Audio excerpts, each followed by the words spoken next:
Covid അവലോകനം അതിനുള്ള വിശദാംശങ്ങൾ ഇന്നത്തെ കണക്കുകൾ മുഖ്യമന്ത്രി നൽകും. തത്സമയ സംപ്രേഷണം.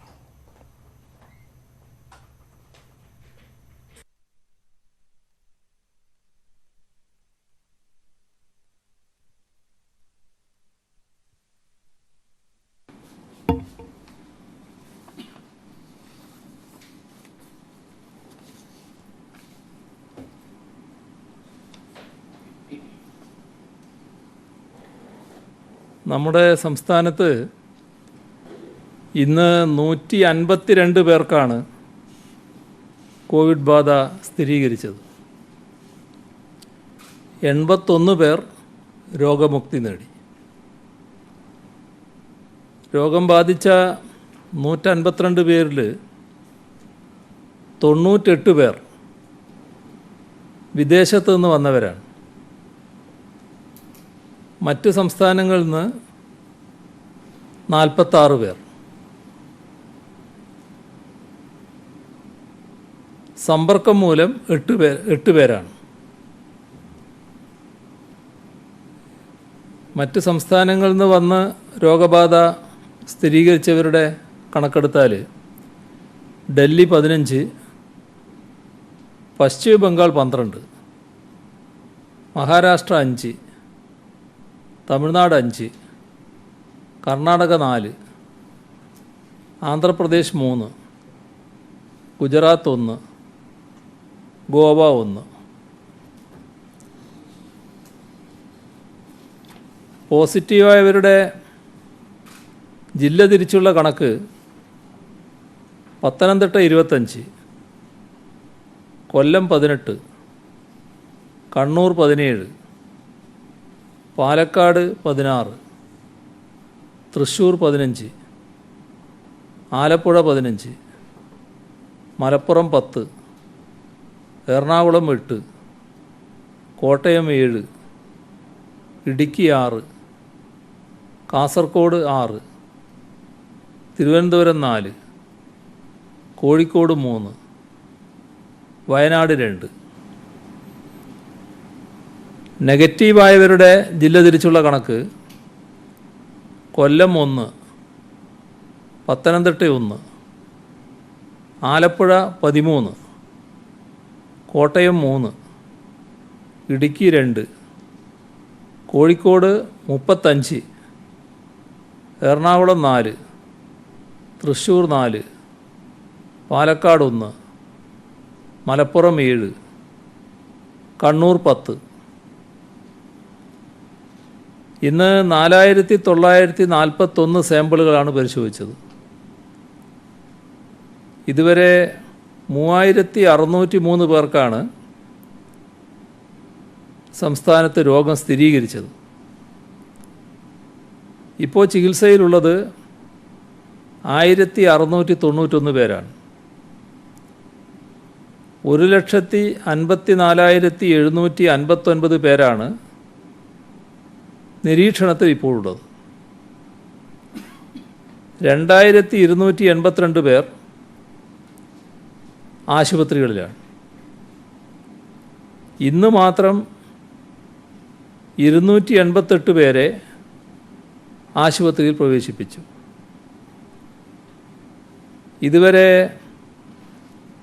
1,48,827 സാമ്പിളുകളാണ് പരിശോധനയ്ക്ക് അയച്ചത്.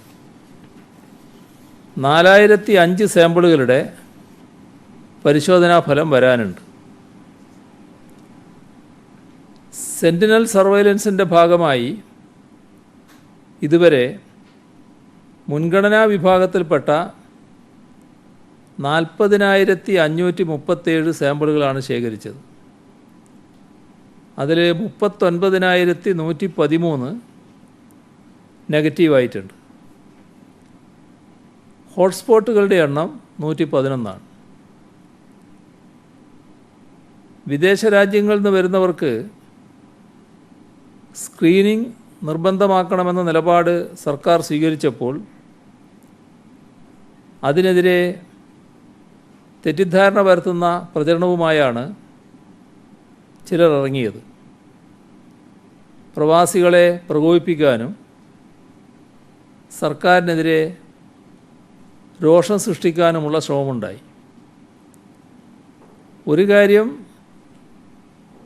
തുടക്കത്തിലെ സർക്കാർ വ്യക്തമാക്കിയിരുന്നു. താൽപ്പര്യമുള്ള പ്രവാസികളെ ആകെ കേരളത്തിലേക്ക് സ്വാഗതം ചെയ്യും. അതിനുവേണ്ട എല്ലാ സൗകര്യങ്ങളും ഒരുക്കും. ആ ഒരു പ്രഖ്യാപിത നിലപാടിൽ നിന്ന് ഒരു ഘട്ടത്തിലും സർക്കാർ പുറകോട്ട് പോയിട്ടില്ല. ഈ നിമിഷം വരെ കേരള സർക്കാർ ഒരു വിമാനത്തിൻ്റെ യാത്രയും മുടക്കിയിട്ടുമില്ല. ഒരാളുടെ വരവിനെയും തടഞ്ഞിട്ടുമില്ല.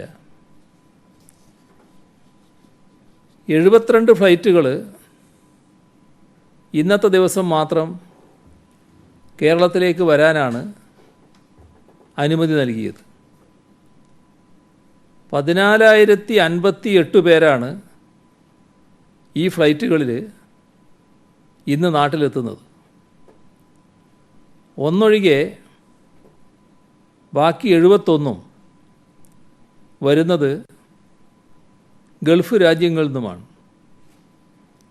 കൊച്ചിയിൽ 24, കോഴിക്കോട് 22, കണ്ണൂരിൽ 16, തിരുവനന്തപുരത്ത് 10. ഇത്തരത്തിലാണ് വിമാനങ്ങൾക്ക് അനുമതി നൽകിയത്. നമ്മുടെ ആളുകൾ നാട്ടിലേക്ക് എത്തണമെന്ന നിലപാടിൻ്റെ ഭാഗമായാണ് ഇത്രയും വിമാനങ്ങൾക്ക് അനുമതി നൽകിയത്. ഇതുവരെ 543 വിമാനങ്ങളും 3 കപ്പലുകളുമാണ് സംസ്ഥാനത്തെത്തിയത്. 543-ൽ 335 എണ്ണം ചാർട്ടേഡ് വിമാനങ്ങളാണ്. 208 എണ്ണം വന്ദേ ഭാരത് മിഷൻ്റെ ഭാഗമായി വന്നതാണ്. ഇതുവരെ 154 സമ്മതപത്രങ്ങളിലൂടെ 1114 വിമാനങ്ങൾക്ക് അനുമതി നൽകിയിട്ടുണ്ട്. ഇതിൽ ജൂൺ 30 വരെ 462 ചാർട്ടേഡ് വിമാനങ്ങൾക്കാണ് അനുമതി നൽകിയത്. ഇതുവരെ വിദേശങ്ങളിൽ നിന്നെത്തി രോഗം സ്ഥിരീകരിച്ച ആളുകൾക്കെല്ലാം സൗജന്യമായി കേരള സർക്കാർ ചികിത്സ നൽകുന്നുണ്ട്. ഗുരുതരമായ മറ്റസുഖങ്ങളുള്ള വയോജനങ്ങൾ ഉൾപ്പെടെ ചികിത്സിച്ച് ഭേദമാക്കാൻ നമുക്ക് കഴിയുന്നുണ്ട്. നമ്മുടെ സഹോദരങ്ങൾ എപ്പോൾ തിരിച്ചെത്തിയാലും ചികിത്സ വേണ്ടി വന്നാൽ അത് ലഭ്യമാക്കുക തന്നെ ചെയ്യും. 216 ലോകരാജ്യങ്ങളിലും പ്രവിശ്യകളിലുമായി വ്യാപിച്ച രോഗമാണ് കോവിഡ്-19. ഇതുവരെ 4,80,000-ലധികം ആളുകൾ മരണമടഞ്ഞു. 90 ലക്ഷത്തിലേറെ പേർക്ക് അസുഖം ബാധിച്ചു. 38 ലക്ഷത്തോളം പേർ ഇപ്പോഴും ചികിത്സയിലാണ്. നമ്മുടെ ഒരു പ്രത്യേകത, ലോകത്താകെ വ്യാപിച്ചു കിടക്കുന്നതാണ് കേരളീയ സമൂഹം. വിദേശ രാജ്യങ്ങളിൽ നിന്ന് കോവിഡ് ബാധിച്ച് മരണമടഞ്ഞവരെക്കുറിച്ച് ഈ വേദിയിൽ തന്നെ പലതവണ പറഞ്ഞു. കേരളത്തിലേക്കുള്ള യാത്ര മുടങ്ങിയതുകൊണ്ട് മരണമടഞ്ഞവരല്ല അവരാരും. ഓരോ നാട്ടിലും ലഭ്യമായ ചികിത്സാ സൗകര്യങ്ങൾ അവർക്ക് ലഭിക്കുന്നുമുണ്ട്. പ്രവാസികളെ നാട്ടിലെത്തിക്കാൻ ഇനിയും എത്ര മരിക്കണം എന്ന തലക്കെട്ടുമായി ഒരു മാധ്യമം ലോകത്താകെ കോവിഡ് ബാധിച്ച് മരണമടഞ്ഞ കേരളീയരുടെ ചിത്രങ്ങൾ പ്രസിദ്ധീകരിച്ചത് കണ്ടു. ഭരണകൂടങ്ങൾ അനാസ്ഥ തുറന്നാൽ നാം ഇനിയും നിശബ്ദരായിരുന്നാൽ കൂടുതൽ മുഖങ്ങൾ ചേർക്കപ്പെടും എന്നാണ് ആ പത്രം പറയുന്നത്. അതിന് മറുപടി പറയാൻ ഇവിടെ ഉദ്ദേശിക്കുന്നില്ല. എന്നാൽ ഒരു കാര്യം ഓർക്കേണ്ടതുണ്ട്. ഈ രാജ്യങ്ങളിലെല്ലാം കേരളീയർ ഇപ്പോഴും ജീവിക്കുന്നുണ്ട്. അവർ അവിടെ തുടരുകയും വേണ്ടവരാണ്. ഈ രാജ്യങ്ങളിൽ കേരളീയർ അരക്ഷിതരാണ് എന്ന് പ്രചരിപ്പിക്കുമ്പോൾ അവിടെ ജീവിക്കുന്നവരെക്കുറിച്ച് ഓർത്തിട്ടുണ്ടോ? അവരെ എങ്ങനെ ബാധിക്കുമെന്ന് ചിന്തിച്ചിട്ടുണ്ടോ? കുത്തിത്തിരിപ്പിനൊക്കെ ഒരു അതിര് വേണം കേട്ടോ. എന്തുതരം മനോനിലയാണ് ഇങ്ങനെ പ്രചരിപ്പിക്കുന്നത് എന്ന് നാം എല്ലാം ചിന്തിക്കണം. ആരുടെയെങ്കിലും അനാസ്ഥ കൊണ്ടോ അശ്രദ്ധ കൊണ്ടോ ആണോ ഈ മരണങ്ങൾ സംഭവിച്ചത്? വിദേശ രാജ്യങ്ങളിൽ രോഗബാധിതരായ കേരളീയരെ ആകെ ഇങ്ങോട്ട് കൊണ്ടുവരാൻ കഴിയുമായിരുന്നോ? ഇന്നാട്ടിൽ വിമാനങ്ങളും ഇതര യാത്രാമാർഗങ്ങളുമില്ലാത്ത ലോക്ക്ഡൗൺ ആയിരുന്നു കഴിഞ്ഞ നാളുകളിലെന്ന് ഇവർക്ക് ബോധ്യമില്ലേ? മരിച്ചു വീഴുന്ന ഓരോരുത്തരും ഈ നാടിന് പ്രിയപ്പെട്ടവരാണ്. അവരുടെ വേർപാട് വേദനാജനകവുമാണ്. അതിൻ്റെ പേരിൽ സങ്കുചിത ലക്ഷ്യത്തോടെ മുതലെടുപ്പ് നടത്താൻ ശ്രമിക്കുന്നത് കോവിഡിനേക്കാൾ അപകടകാരിയായ രോഗബാധയാണ്. സംസ്ഥാന സർക്കാർ പരിശോധനാ കാര്യത്തിലും നിയന്ത്രണങ്ങളുടെ കാര്യത്തിലും കർക്കശമായ നിലപാട് ഇതുവരെ എടുത്തിട്ടുണ്ട്. അത് തുടരുകയും ചെയ്യും. ചുറ്റുമുള്ള യാഥാർത്ഥ്യങ്ങൾ ആരെങ്കിലും മൂടിവെച്ചതുകൊണ്ട് ഇല്ലാതാകില്ല. കേരളത്തിൽ നിലവിലുണ്ടായിട്ടുള്ള 90% കോവിഡ് കേസുകളും വിദേശത്തു നിന്നോ അന്യ സംസ്ഥാനങ്ങളിൽ നിന്നോ വന്നവയാണ്. അതിൽ തന്നെ 69% കേസുകളും വിദേശത്തു നിന്ന് വന്നവരിലാണ് റിപ്പോർട്ട് ചെയ്യപ്പെട്ടത്. വിദേശ രാജ്യങ്ങളിലെ ആരോഗ്യ സംവിധാനങ്ങളിൽ നമുക്കിടപെടാൻ സാധ്യമല്ല. അതുകൊണ്ട് നമ്മുടെ ഇടപെടലിൻ്റെ ആദ്യപടി അവർ യാത്ര തിരിക്കുന്നതിന് മുൻപ് നടത്തുന്ന സ്ക്രീനിംഗ് ആണ്. ഈ സ്ക്രീനിംഗ് നടത്തിയില്ലെങ്കിൽ സംഭവിക്കുന്നത് യാത്രാവേളയിൽ തന്നെ രോഗം കൂടുതൽ പേരിലേക്ക് പകരും. അതിൻ്റെ ഭാഗമായി പ്രവാസി കേരളീയരുടെ ജീവനാണ് അപകടത്തിലാവുക. നമ്മൾ ആദ്യഘട്ടത്തിൽ കേരളത്തിലേക്ക് കൊണ്ടുവന്നവരിൽ ഏതാണ്ട് 45% ആളുകൾ രോഗം മാരകമായി ബാധിക്കാൻ സാധ്യതയുള്ള ഗർഭിണികളും വയോജനങ്ങളും കുട്ടികളും മറ്റ് രോഗാവസ്ഥയുള്ളവരുമാണ്. രോഗബാധയുള്ളവരോടൊപ്പം യാത്ര ചെയ്യുന്നത് വഴി ഇവരുടെ ജീവൻ വലിയ അപകടത്തിലാവുന്നു.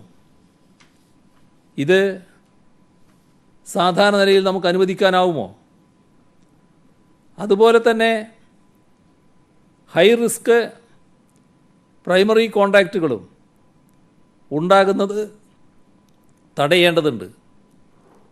നിലവിലെ സാഹചര്യത്തിൽ പ്രൈമറി കോണ്ടാക്റ്റ് വഴി ഉണ്ടാകുന്ന മരണനിരക്ക് കൂടുതലാണ്. ഒരാളിൽ നിന്ന് ഒരുപാട് പേരിലേക്ക് രോഗം പകരുന്ന സൂപ്പർ സ്പ്രെഡ് എന്ന സ്ഥിതിവിശേഷം ഉണ്ടാകാനുള്ള സാധ്യതയാണ് മറ്റൊരപകടം. സൂപ്പർ സ്പ്രെഡിന് വിമാനയാത്രകൾ കാരണമാകുന്നു എന്ന് പഠനങ്ങൾ ചൂണ്ടിക്കാണിച്ചിട്ടുണ്ട്. ഈ കാരണങ്ങളെല്ലാം കണക്കിലെടുത്താണ് വിദേശ രാജ്യങ്ങളിൽ നിന്നുള്ള വിമാനയാത്രകൾക്ക് മുൻപായി സ്ക്രീനിംഗ് നിർബന്ധമാക്കേണ്ടതുണ്ട് എന്ന് നാം തീരുമാനിച്ചത്.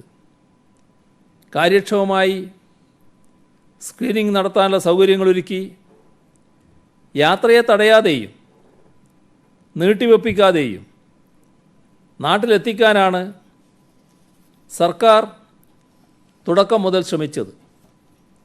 അതെങ്ങനെ സാധ്യമാകും എന്ന് പരിശോധിക്കുന്നതിൻ്റെ ഭാഗമായി കേന്ദ്ര ഗവൺമെൻറ്റുമായും എംബസികളുമായും ബന്ധപ്പെട്ടു. ഈ മാസം 20 മുതൽ യാത്രക്കാർക്ക് ടെസ്റ്റ് നിർബന്ധമാക്കാനാണ് തീരുമാനിച്ചിരുന്നത്. ആ ദിവസം അത് പ്രായോഗികമാകാതെ വന്നു. തുടർന്ന് 5 ദിവസം സമയം ദീർഘിപ്പിച്ചു. അതിനിടയിൽ വിദേശ മന്ത്രാലയം ഇടപെട്ട് തീരുമാനത്തിലെത്താൻ കഴിയുമെന്ന് നേരത്തെ തന്നെ ഇവിടെ സൂചിപ്പിച്ചിരുന്നുവല്ലോ. വിമാനയാത്രികരെ ടെസ്റ്റ് ചെയ്യുന്നതുമായി ബന്ധപ്പെട്ട് വിദേശ മന്ത്രാലയം വിവിധ രാജ്യങ്ങളിലെ എംബസികളുമായി ബന്ധപ്പെട്ടു. അതിനുശേഷം അറിയിച്ച കാര്യങ്ങൾ ഇന്നലെ പറഞ്ഞതാണ്. UAE-യിലും ഖത്തറിലും പരിശോധനാ സംവിധാനങ്ങൾ നിലവിലുണ്ട്. കുവൈത്തിൽ 2 ടെർമിനലുകളിൽ മാത്രമാണ് ഇപ്പോൾ ടെസ്റ്റ് ഉള്ളത് എന്നടക്കമുള്ള കാര്യങ്ങളാണ് അറിയിച്ചത്. തിരിച്ചു വരാൻ ആഗ്രഹിക്കുന്ന മുഴുവൻ പേരെയും നാട്ടിലെത്തിക്കാൻ സർക്കാർ പ്രതിജ്ഞാബദ്ധമാണ്. ആ നിലയിൽ തന്നെയാണ് ഈ പ്രശ്നത്തിൽ ഓരോ ഘട്ടത്തിലും നടപടി സ്വീകരിച്ചിട്ടുള്ളത്. നാളെ മുതൽ ചാർട്ടേഡ് ഫ്ലൈറ്റുകളും സ്വകാര്യ ഫ്ലൈറ്റുകളും വന്ദേ ഭാരത് മിഷനിൽ പെടുന്ന ഫ്ലൈറ്റുകളും കേരളത്തിലേക്ക് വരുമ്പോൾ ഇനി പറയുന്ന നടപടികൾ സ്വീകരിക്കും. ടെസ്റ്റ് സൗകര്യമുള്ള രാജ്യങ്ങളുണ്ട്. ആ രാജ്യങ്ങളിൽ നിന്ന് വരുന്ന എല്ലാവരും ടെസ്റ്റ് നടത്തുന്നതിന് ആത്മാർത്ഥമായി ശ്രമിക്കണം. ടെസ്റ്റ് സർട്ടിഫിക്കറ്റ് അവർ കയ്യിൽ കരുതണം. യാത്രാ സമയത്തിന് 72 മണിക്കൂറിനകത്തായിരിക്കണം ടെസ്റ്റ്. അതായത് ടെസ്റ്റ് റിപ്പോർട്ടിൻ്റെ സാധുത 72 മണിക്കൂറായിരിക്കും. എല്ലാ യാത്രക്കാരും COVID-19 ജാഗ്രതാ സൈറ്റിൽ രജിസ്റ്റർ ചെയ്ത് വിവരം നൽകണം. എത്തിച്ചേരുന്ന വിമാനത്താവളത്തിൽ സംസ്ഥാന ആരോഗ്യ വിഭാഗത്തിൻ്റെ പ്രോട്ടോക്കോൾ അനുസരിച്ചുള്ള സ്ക്രീനിങ്ങിന് എല്ലാ യാത്രക്കാരും വിധേയമാകണം. രോഗലക്ഷണമുള്ളവരെ മാറ്റി നിർത്തുകയും കൂടുതൽ പരിശോധനയ്ക്കായി ആശുപത്രിയിലേക്ക് മാറ്റുകയും ചെയ്യും. വിദേശത്ത് ടെസ്റ്റിന് വിധേയമാകാത്ത എല്ലാ യാത്രക്കാരും അവർക്ക് രോഗലക്ഷണമില്ലെങ്കിൽ കൂടി ഇവിടെ എത്തുമ്പോൾ വിമാനത്താവളത്തിൽ റാപ്പിഡ് ആൻറ്റിബോഡി ടെസ്റ്റിന് വിധേയരാകണം. ടെസ്റ്റിൽ പോസിറ്റീവാകുന്നവർ RT-PCR അല്ലെങ്കിൽ ജീൻ എക്സ്പ്രസ് അതുമല്ലെങ്കിൽ ട്രൂനാറ്റ് ടെസ്റ്റിന് വിധേയമാകണം. ടെസ്റ്റ് റിസൾട്ട് എന്തായാലും എല്ലാ യാത്രക്കാരും സർക്കാർ നിർദ്ദേശിക്കുന്നത് പോലെ 14 ദിവസം നിർബന്ധിത ക്വാറന്റൈനിൽ പോകണം. എല്ലാ രാജ്യങ്ങളിൽ നിന്നും വരുന്നവർ N95 മാസ്ക്, ഫേസ് ഷീൽഡ്, കയ്യുറ എന്നിവ ധരിക്കണം. കൈകൾ അണുവിമുക്തമാണെന്ന് ഉറപ്പാക്കാൻ ഇടയ്ക്കിടെ സാനിറ്റൈസർ ഉപയോഗിക്കണം. ഖത്തറിൽ നിന്ന് വരുന്നവർ ആ രാജ്യത്തിൻ്റെ എത്രാസ് എന്ന മൊബൈൽ ആപ്പിൽ ആ ആപ്പിൽ ഗ്രീൻ സ്റ്റാറ്റസ് ഉള്ളവരാകണം. ഇവിടെ എത്തുമ്പോൾ കോവിഡ് ടെസ്റ്റിന് വിധേയരാകണം. UAE-യിൽ നിന്ന് വരുന്നവർക്ക് കോവിഡ് ടെസ്റ്റ് സർട്ടിഫിക്കറ്റ് നിർബന്ധമാണ്. കാരണം രാജ്യത്തിന് പുറത്തേക്ക് വിമാനമാർഗം പോകുന്ന മുഴുവൻ പേരെയും UAE ആൻറ്റിബോഡി ടെസ്റ്റിന് വിധേയമാക്കുന്നുണ്ട്. ഒമാൻ, ബഹ്റിൻ എന്നീ രാജ്യങ്ങളിൽ നിന്ന് തിരിച്ചെത്തുന്നവർ N95 മാസ്ക്, ഫേസ് ഷീൽഡ്, കയ്യുറ എന്നിവ നിർബന്ധമായും ധരിക്കണം. അതോടൊപ്പം സാനിറ്റൈസർ കരുതുകയും വേണം. സൗദി അറേബ്യയിൽ നിന്ന് വരുന്നവർ N95 മാസ്കും ഫേസ് ഷീൽഡും കയ്യുറയും ധരിച്ചാൽ മാത്രം പോരാ, അവർക്ക് PPE kit, personal protection equipment ധരിച്ചിരിക്കണം. കുവൈറ്റിൽ നിന്ന് ടെസ്റ്റ് ചെയ്യാതെ ആരെങ്കിലും വരുന്നുണ്ടെങ്കിൽ അത്തരം ആളുകളും PPE കിറ്റ് ധരിച്ചിരിക്കണം. വിമാനത്താവളത്തിലെത്തിയാൽ ഇരു രാജ്യങ്ങളിലുള്ളവരും കോവിഡ് ടെസ്റ്റിന് വിധേയരാകണം. ആരോഗ്യ വിഭാഗം അനുവദിച്ച ശേഷമേ അവർ വിമാനത്താവളത്തിൽ നിന്ന് പുറത്തു പോകാൻ പാടുള്ളൂ. യാത്രക്കാർ ഉപയോഗിക്കുന്ന PPE കിറ്റുകൾ, കയ്യുറ, മാസ്ക് ഇവയെല്ലാം വിമാനത്താവളത്തിൽ വെച്ച് തന്നെ സുരക്ഷിതമായി നീക്കുന്നതിനുള്ള നടപടികൾ ആരോഗ്യവകുപ്പ് സ്വീകരിക്കും. ഇവിടുത്തെ എയർപോർട്ടുകളിൽ ടെസ്റ്റിനുള്ള സൗകര്യമൊരുക്കും. ആരോഗ്യ സുരക്ഷ കണക്കിലെടുത്ത് സർക്കാർ ഏർപ്പെടുത്തുന്ന നിബന്ധനകൾ ലംഘിക്കുന്നവർക്കെതിരെ ദുരന്ത നിവാരണ നിയമം, പകർച്ചവ്യാധി തടയൽ നിയമം എന്നിവ പ്രകാരം നടപടിയെടുക്കും. ഈ കാര്യങ്ങൾ വിദേശ മന്ത്രാലയത്തെയും ബന്ധപ്പെട്ട എംബസികളെയും അറിയിക്കും. ചാർട്ടേഡ് ഫ്ലൈറ്റുകൾക്കായി അപേക്ഷിക്കുന്നവർക്ക് സംസ്ഥാനം NOC നൽകുന്നുണ്ട്. എന്നാൽ അപേക്ഷയിൽ നിശ്ചിത വിവരങ്ങളില്ലാത്തതിനാൽ എംബസികൾ അവ നിരസിക്കുന്നുണ്ട്. അപേക്ഷ നൽകുമ്പോൾ തന്നെ ഉണ്ടാകേണ്ട വിവരങ്ങൾ കൃത്യമായി പ്രസിദ്ധീകരിച്ചിട്ടുണ്ട്. സമ്മതപത്രത്തിനുള്ള അപേക്ഷകൾ കുറഞ്ഞത് 7 ദിവസം മുൻപ് നോർക്കയിൽ ലഭിക്കണം. യാത്ര ഉദ്ദേശിക്കുന്ന തീയതി, വിമാനങ്ങളുടെ എണ്ണം, യാത്രക്കാരുടെ എണ്ണം, പുറപ്പെടുന്നതും എത്തിച്ചേരുന്നതുമായ വിമാനത്താവളങ്ങൾ, വിമാനക്കൂലി ഈടാക്കിയാണോ യാത്രക്കാരെ കൊണ്ടുവരുന്നത്, അങ്ങനെയാണെങ്കിൽ നിരക്ക്, യാത്ര തിരിക്കും മുൻപ് കോവിഡ് ടെസ്റ്റ് നടത്തുന്നുണ്ടോ, ഇത്രയും കാര്യങ്ങളാണ് ആദ്യം അറിയിക്കേണ്ടത്. എല്ലാ വിശദാംശങ്ങളും വെബ്സൈറ്റിലുണ്ട്. കോവിഡ് രോഗബാധ വർദ്ധിക്കുന്ന പശ്ചാത്തലത്തിൽ ടെക്നിക്കൽ വിഭാഗത്തിലേതുൾപ്പെടെയുള്ള എല്ലാ പോലീസ് ഉദ്യോഗസ്ഥരും നാളെ രാവിലെ 7 മണി മുതൽ സേവന സജ്ജരായിരിക്കാൻ നിർദ്ദേശം നൽകി. സ്റ്റേറ്റ് സ്പെഷ്യൽ ബ്രാഞ്ച് ഒഴികെയുള്ള എല്ലാ സ്പെഷ്യൽ യൂണിറ്റുകളിലെയും 90% ജീവനക്കാരും അവരുടെ സേവനം ക്രമസമാധാന വിഭാഗം ADGPക്ക് ലഭ്യമാക്കും.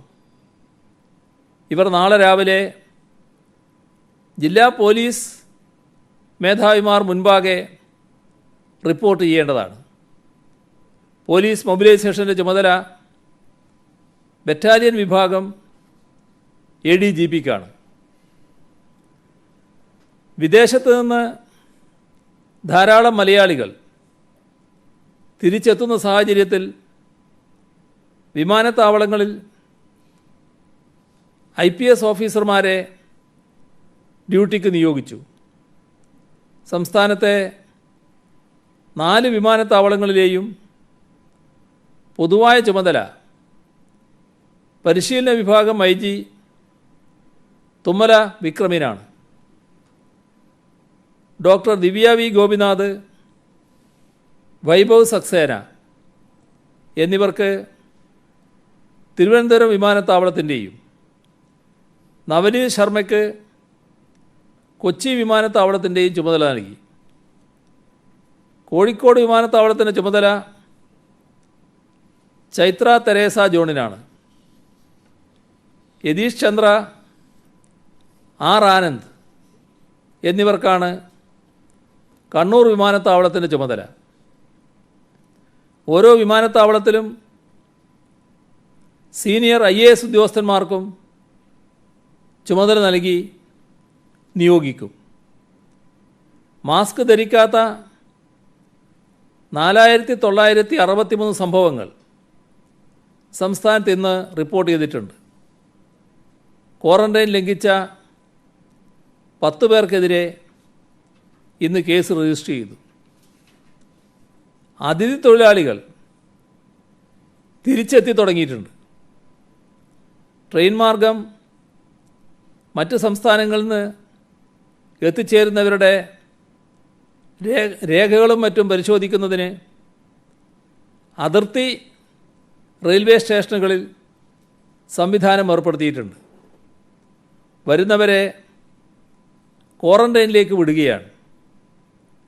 പാസ് ഇല്ലാതെ വരുന്നവരാണെങ്കിൽ കോൺട്രാക്ടർമാരുടെ വിവരങ്ങൾ ശേഖരിച്ച് അവരുടെ ഉത്തരവാദിത്വത്തിലാണ് ക്വാറന്റൈനിലേക്ക് അയക്കുന്നത്.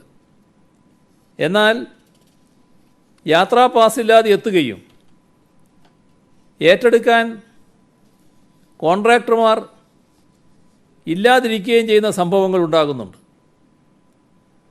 അത്തരം അതിഥി തൊഴിലാളികളെ റെയിൽവേ സ്റ്റേഷനിൽ തന്നെ നിർത്തി തിരികെ പോകുന്ന ട്രെയിനുകളിൽ കയറ്റിവിടുന്നതായി ശ്രദ്ധയിൽപ്പെട്ടു. ഇങ്ങനെ തിരിച്ച് കയറ്റിവിടാൻ പാടില്ല. പകരം അവരെ നിരീക്ഷണ കേന്ദ്രത്തിലേക്ക് അയക്കും.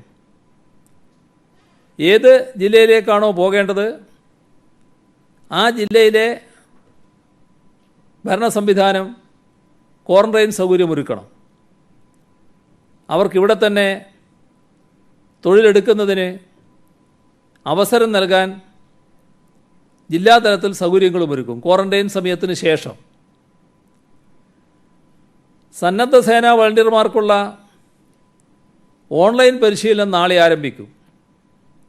ആദ്യഘട്ടത്തിൽ പ്രീ മൺസൂൺ പരിശീലനം 20,000 പേർക്ക് നൽകും.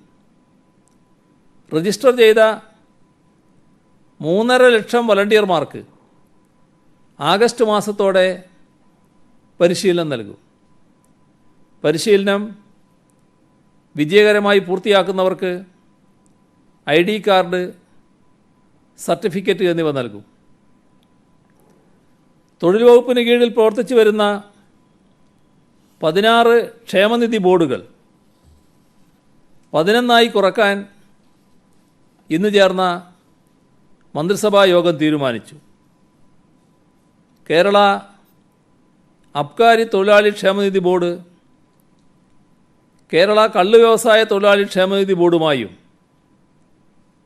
കേരള ആഭരണ തൊഴിലാളി ക്ഷേമനിധി board Kerala shops and commercial establishment തൊഴിലാളി ക്ഷേമനിധി ബോർഡുമായും സംയോജിപ്പിക്കും. കേരള ചെറുകിട തോട്ടം തൊഴിലാളി ക്ഷേമനിധി ബോർഡും കേരള ഈറ്റ, കാട്ടുവള്ളി, തഴ തൊഴിലാളി ക്ഷേമനിധി ബോർഡും കേരള ലേബർ വെൽഫെയർ ഫണ്ട് ബോർഡുമായി ചേർക്കും. കേരള ബീഡി ആൻഡ് സിഗാർ തൊഴിലാളി ക്ഷേമനിധി ബോർഡ് കേരള കൈത്തറി തൊഴിലാളി ക്ഷേമനിധി ബോർഡുമായുമാണ് സംയോജിപ്പിക്കുക. ഉയർന്ന ഭരണച്ചെലവ് കാരണം മിക്ക ക്ഷേമനിധി ബോർഡുകളും സാമ്പത്തിക പ്രതിസന്ധിയിലാണ്. പല ബോർഡുകളുടെയും നിലനിൽപ്പ് തന്നെ പ്രയാസമായിട്ടുണ്ട്. ബോർഡുകളിൽ അംഗമായ തൊഴിലാളികൾ ക്ഷേമം ഉറപ്പുവരുത്തിക്കൊണ്ട് എണ്ണം കുറയ്ക്കേണ്ടത് അനിവാര്യമായിരിക്കുന്നു.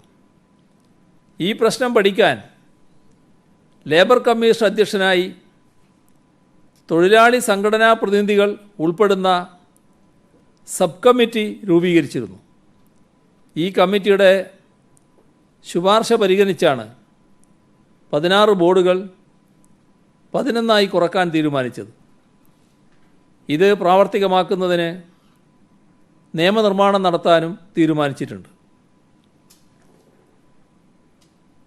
Kerala state Bharat scouts and guides സംസ്ഥാന കാര്യാലയം ദുരിതാശ്വാസ നിധിയിലേക്ക് 5 ലക്ഷം രൂപ കൈമാറി. കൂടാതെ പ്രതിരോധ പ്രവർത്തനങ്ങൾക്കായി 300 PPE കിറ്റ്, 3 ലക്ഷം മാസ്ക് എന്നിവയും വിതരണം ചെയ്തു. സംസ്ഥാനത്ത് 10 വീടുകൾ നിർമ്മിച്ച് നൽകിയതായും 40 കുട്ടികൾ TV വിതരണം ചെയ്തതായും 1000 കേന്ദ്രങ്ങളിൽ പച്ചക്കറിത്തോട്ടങ്ങൾ ആരംഭിച്ചതായും അറിയിച്ചിട്ടുണ്ട്. തന്നെയാണ് കാണുന്നത്. അതിലൊന്ന് തിരുവനന്തപുരത്ത് തലസ്ഥാന നഗരി എന്ന നിലക്ക് കുറച്ച് നിയന്ത്രണം വിട്ടു പോകുമ്പോൾ കൂടുതൽ നിയന്ത്രണങ്ങൾ ഏർപ്പെടുത്തേണ്ടതായി വന്നു. മറ്റു ചില പ്രദേശങ്ങളിലും നിങ്ങൾ സൂചിപ്പിച്ചതുപോലെ അത് വേണ്ടതായി വരും.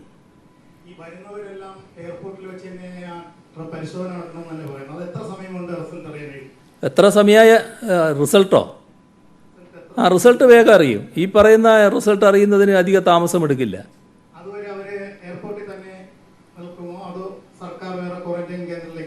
ഇല്ല, എയർപോർട്ടിൽ തന്നെ അതിനുള്ള സൗകര്യങ്ങൾ ഉണ്ടാക്കും. അവിടെ നിന്നുകൊണ്ട് പരിശോധന നടത്തി അവിടെ നിന്ന് യാത്ര ചെയ്യാനുള്ള സംവിധാനങ്ങൾ ഉണ്ടാക്കും. ബാലാവകാശ കമ്മീഷൻ അധ്യക്ഷ സ്ഥാനത്തേക്കുള്ള നിയമനത്തിന് മന്ത്രിസഭ അംഗീകാരം നൽകിയിട്ടുണ്ടോ? അങ്ങനെയെങ്കിൽ ആരാണ്, എന്താണ് അദ്ദേഹത്തിന്റെ യോഗ്യത? ബാലാവകാശ കമ്മീഷൻ ചെയർമാനെ നിശ്ചയിക്കുന്നത് സാധാരണഗതിയിലുള്ള മാനദണ്ഡങ്ങൾ വെച്ചുകൊണ്ടാണ്. അതനുസരിച്ച് അതിനൊരു അപേക്ഷ ക്ഷണിച്ചു. അതിൽ ക്വാളിഫൈഡ് ആയവരെ ഇൻ്റർവ്യൂ ചെയ്ത് ഇൻ്റർവ്യൂവിൻ്റെ ഭാഗമായി ആരാണോ യോഗ്യനായിട്ടുള്ളത് ആ ആളെ ശുപാർശയായി വന്നു. ആ ആൾക്ക് അംഗീകാരം കൊടുത്തു. അതാണ് ഉണ്ടായിട്ടുള്ളത്. അതാണ് മനോജ് കുമാർ എന്ന ഇപ്പോഴത്തെ ബാലാവകാശ കമ്മീഷൻ ചെയർപേഴ്സൺ. അഭിമുഖം സംബന്ധിച്ച ആക്ഷേപം ഉയർന്നിട്ടുണ്ട്. ആ ഇന്റർവ്യൂവിൽ ജില്ലാ ജഡ്ജിമാരുണ്ടായിരുന്നു, ബാലാവകാശ പ്രവർത്തനങ്ങളിൽ സജീവമായ 6 ഡസൻ വിദഗ്ധരുണ്ടായിരുന്നു. അവരെ മറികടന്നാണ് ഒരു PTA അംഗമായി എന്ന ലേബലിലുള്ള മനോജ് കുമാർ നിയമിച്ചു എന്നാണ് ആക്ഷേപം. ഈ ഇൻ്റർവ്യൂ ബോർഡിന് ഏറ്റവും യോഗ്യനായി കണ്ട ആളെയാണ് സാധാരണ അതിൻ്റെ ഭാഗമായി തിരഞ്ഞെടുക്കുക. അതിൽ ഇദ്ദേഹം ഇക്കാര്യത്തിൽ നല്ല യോഗ്യതയുള്ള ആളാണ്, നല്ല തോതിൽ ബാലാവകാശങ്ങളുമായി ബന്ധപ്പെട്ട് പ്രവർത്തിക്കാൻ പറ്റുന്നയാളാണ്. അതിൻ്റെ ഭാഗമായി തന്നെയാണ് അദ്ദേഹത്തെ എടുത്തത്. അതിനകത്ത് സ്വാഭാവികമായും ഉണ്ടായിരുന്ന മറ്റാളുകൾക്ക് അതിൽ ചിലപ്പോൾ പരാതി ഉണ്ടായി എന്ന് വരാം. ആ പരാതി ഇതിൻ്റെ തെരഞ്ഞെടുപ്പിനെ ബാധിക്കുന്ന ഒന്നല്ല. തെരഞ്ഞെടുപ്പ് അവരുടെ ശരിയായ ബുദ്ധി ഉപയോഗിച്ചുകൊണ്ട് തന്നെ നടത്തിയിട്ടുള്ളതാണ്. നല്ല വിവേചനാധികാരം ഉപയോഗിച്ച് തന്നെയാണ് എടുത്തിട്ടുള്ളത്. യോഗ്യനായിട്ടുള്ള ആളെ തന്നെയാണ് തിരഞ്ഞെടുത്തിട്ടുള്ളത്. ഇതിലിപ്പോൾ ഈ മാനദണ്ഡങ്ങളിൽ ഇളവ് വരുത്തി എന്നുള്ളതാണ് ഒരു ആക്ഷേപം. രണ്ടാമത് CPM-ആയിട്ട് ബന്ധമുള്ള ആളാണെന്നുള്ള രീതിയിലുള്ള ആക്ഷേപം വരുന്നത്. ഇതിൽ ഒരു മാനദണ്ഡത്തിലും ഇളവ് വരുത്തിയിട്ടില്ല. എന്താണോ ഇതുമായി ബന്ധപ്പെട്ട നിയമം, എന്താണോ അതുമായി ബന്ധപ്പെട്ട ചട്ടം, ആ നിയമത്തിലും ചട്ടത്തിലും നിന്നുകൊണ്ട് തന്നെയാണ് ഈ തെരഞ്ഞെടുപ്പുകളെല്ലാം നടത്തിയിട്ടുള്ളത്. ഒരു ചട്ടത്തിലും ഇളവ് വരുത്തിയിട്ടില്ല. മാനദണ്ഡങ്ങളിലെ ഇളവ് CM-ന്റെ ശ്രദ്ധയിൽപ്പെടുത്തുകയാണ്. 2017 പ്രധാന മാനദണ്ഡമായി പറഞ്ഞത് ഈ കുട്ടികളുടെ ക്ഷേമ പ്രവർത്തനങ്ങളിൽ പ്രവൃത്തി പരിചയം, അന്താരാഷ്ട്ര ദേശീയ അംഗീകാരങ്ങൾ, ഒപ്പം തന്നെ ഗവൺമെന്റ് സെക്രട്ടറി തലത്തിലോ അതിന് മുകളിലോ പ്രവർത്തിച്ച ഉദ്യോഗസ്ഥ തല പരിചയം. പക്ഷേ 2020 ആയപ്പോൾ അത് person of eminence in student active in child welfare activities മാത്രമായി ലഘൂകരിച്ചിട്ടുണ്ട്. ഇത് മനോജ് കുമാറിന്റെ നിയമനത്തിലേക്ക് വഴിവെച്ചിട്ടുണ്ടോ? അത് ആക്ടിലോ പറഞ്ഞ ചട്ടത്തിലോ ഉള്ള വ്യവസ്ഥയായിരുന്നില്ല. അങ്ങനെ ഒരു വ്യവസ്ഥ ചട്ടത്തിലില്ല, ആക്ടിലുമില്ല. യഥാർത്ഥത്തിൽ എന്തോ പ്രത്യേക ഉദ്ദേശത്തോടെ ഒരു കാലത്ത് അങ്ങനൊരു വ്യവസ്ഥ വെച്ചിരുന്നു. അത് വസ്തുതയാണ്. അത് പിന്നീട് വെച്ചൊരു വ്യവസ്ഥയാണ്. അത് ചട്ടത്തിലുണ്ടായ വ്യവസ്ഥയല്ല. ചട്ടത്തിൽ ഇപ്പോഴും അതില്ല. ആ വ്യവസ്ഥയനുസരിച്ച് കാര്യങ്ങൾ നീക്കിയപ്പോൾ അത് കഴിഞ്ഞ് രണ്ടാമതൊരു ഘട്ടം വന്നപ്പോൾ അത് വെച്ചുകൊണ്ട് അപേക്ഷ ക്ഷണിച്ചപ്പോൾ ആരും ആ തരത്തിൽ അപേക്ഷിക്കാനുണ്ടായിരുന്നില്ല. അത് നിങ്ങൾ പറഞ്ഞ വർഷമായിരിക്കാം, ഈ പറഞ്ഞ 2017. അതിന് മുമ്പിലുള്ള നിയമനത്തിനാണ് ഇത് ബാധകമാക്കിയത്. എന്നിട്ട് അങ്ങനെയൊരു നിയമനം നടക്കാൻ ശ്രമിച്ചപ്പോൾ ആരും ഇല്ല എന്ന് വന്നപ്പോൾ സ്വാഭാവികമായും ആ വ്യവസ്ഥയിൽ നിന്ന് മാറ്റം വന്നു. അങ്ങനെയാണ് പിന്നെ പരസ്യപ്പെടുത്തിയത്. അതാണ് ഇപ്പോൾ തുറന്നു വരുന്നത്. ഞാൻ പറഞ്ഞത് എന്താ, ഇവിടെ നിയമം ചട്ടവും ഉണ്ടായിട്ടുണ്ട്. ആ നിയമത്തിലും ചട്ടത്തിലും വ്യവസ്ഥകളുണ്ട്. ആ വ്യവസ്ഥകളിൽ ഒരു മാറ്റവും വരുത്തിയിട്ടില്ല. ആ വ്യവസ്ഥകൾ തന്നെയാണ് പാലിച്ചു പോയത്. അങ്ങനെയെങ്കിൽ അഭിമുഖത്തിന് നേതൃത്വം നൽകിയ സാമൂഹ്യനീതി വകുപ്പ് മന്ത്രിയുണ്ട്. ഈ ആക്ഷേപം ഉയർന്ന സാഹചര്യത്തിൽ മനോജ് കുമാറിനെ കണ്ട ഒരു പ്രത്യേക യോഗ്യത എന്താണെന്ന് പൊതുസമൂഹത്തോട് പറയാൻ കഴിയും? അദ്ദേഹത്തിന് പരമയോഗ്യനായത് തന്നെ, അത് തന്നെയാണ് ഏറ്റവും വലിയ യോഗ്യത. നല്ല രീതിയിൽ കാര്യങ്ങൾ നിർവഹിക്കാൻ പറ്റും. നല്ല ചുറുചുറുക്കുള്ള ആളാണ്. കാര്യങ്ങൾ നല്ല ഭംഗിയായി നിർവഹിക്കാൻ പറ്റും. ഈ COVID-19 സർട്ടിഫിക്കറ്റ് നിർബന്ധമാക്കിയതിനു ശേഷം അതിൽ നിന്ന് ഇപ്പോൾ പിന്നോട്ട് പോകാനുള്ള ഒരു സാഹചര്യം എന്താണ്? ഈ പ്രതിഷേധം ശക്തമായെന്ന് പറഞ്ഞു. പിന്നെ CM മറ്റൊരു കാര്യം കൂടെ പറഞ്ഞു, ആരൊക്കെ ഒരു കുത്തിത്തിരിപ്പുണ്ടെന്ന് പറഞ്ഞു. ഇതൊന്ന് വ്യക്തമാക്കാമോ, ആരാണ്? COVID-19 സർട്ടിഫിക്കറ്റിൽ നിന്ന് ഞങ്ങൾ പുറകോട്ട് പോയിട്ടില്ല. COVID-19 സർട്ടിഫിക്കറ്റ് വേണമെന്നുള്ളിടത്ത് തന്നെയാണ് ഞങ്ങൾ നിൽക്കുന്നത്. പക്ഷേ ഇന്ത്യ ഗവൺമെൻറ് പറയുന്നത് മാത്രമേ സാധാരണഗതിയിൽ വിദേശത്ത് നടപ്പാക്കാൻ പറ്റൂ. അവർ ശ്രമിച്ചിട്ട് അത് നടപ്പാക്കാനാവുന്നില്ല. ആ വിവരം ഞങ്ങളെ അറിയിച്ചു. ഇന്നലെ ഞാൻ പറഞ്ഞല്ലോ ഇന്ത്യ ഗവൺമെൻറ്റുമായി ചർച്ച തുടരുകയാണെന്ന്. ഇന്ന് അവരുടെ അവസാന വിവരവും വന്നു. അതിൻ്റെ ഭാഗമായി പിന്നെ അത് പറഞ്ഞാൽ നമ്മുടെ ആളുകൾക്ക് വരാനുള്ള തടസ്സം നേരിടും. ആ തടസ്സം പാടില്ല എന്നുള്ളത് കൊണ്ടാണ് ഇതിപ്പോൾ ഇങ്ങനെയുള്ള ചില വ്യവസ്ഥകൾ, അത് ആരോഗ്യ സംരക്ഷണത്തിന് ഉതകുന്ന ചില വ്യവസ്ഥകൾ വെച്ചുകൊണ്ട് തന്നെ നിലപാടുകളിൽ മാറ്റം വന്നിട്ടുള്ളത്. അത് പ്രവാസികളുടെ ഇങ്ങോട്ടുള്ള വരവിനെ ആശ്രയിച്ചുകൊണ്ടാണ്. പിന്നെ നിങ്ങൾക്ക് കുത്തിത്തിരിപ്പിനെക്കുറിച്ച് ഇത്രയെല്ലാമായിട്ട് മനസ്സിലാക്കാൻ കഴിയുന്നില്ലേ? നിങ്ങൾ നല്ല മാധ്യമപ്രവർത്തകരാണല്ലോ. ആ മാധ്യമപ്രവർത്തകർക്ക് ഈ പറയുന്ന കാര്യങ്ങൾ മനസ്സിലാക്കാൻ കഴിയുന്നില്ല എന്നാണോ ഞാൻ മനസ്സിലാക്കേണ്ടത്?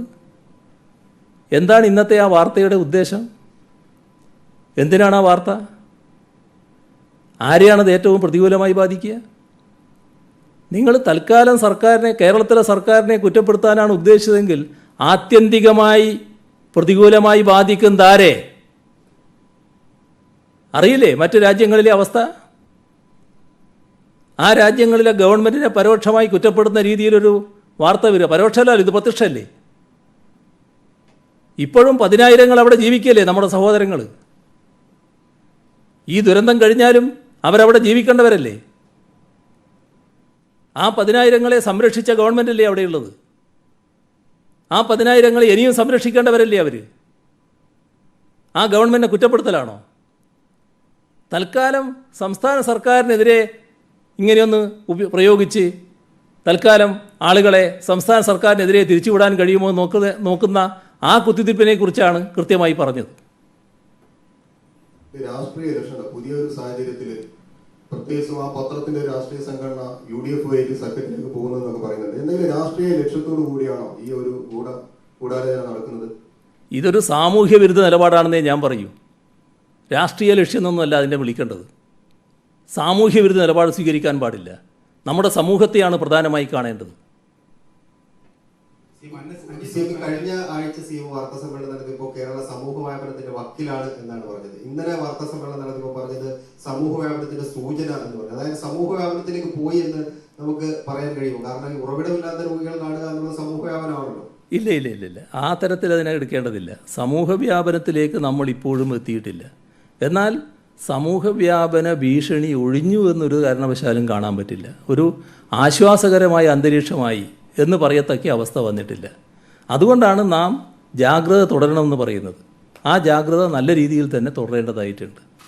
നമ്മുടെ ശാരീരിക അകലം പാലിക്കൽ, മാസ്ക് ധരിക്കൽ, ആവശ്യമായ ജാഗ്രതയെല്ലാം പാലിക്കൽ, ഇതൊക്കെ നമ്മൾ ഒരു ശീലമാക്കി തന്നെ തുടരേണ്ടതായിട്ടുണ്ട്.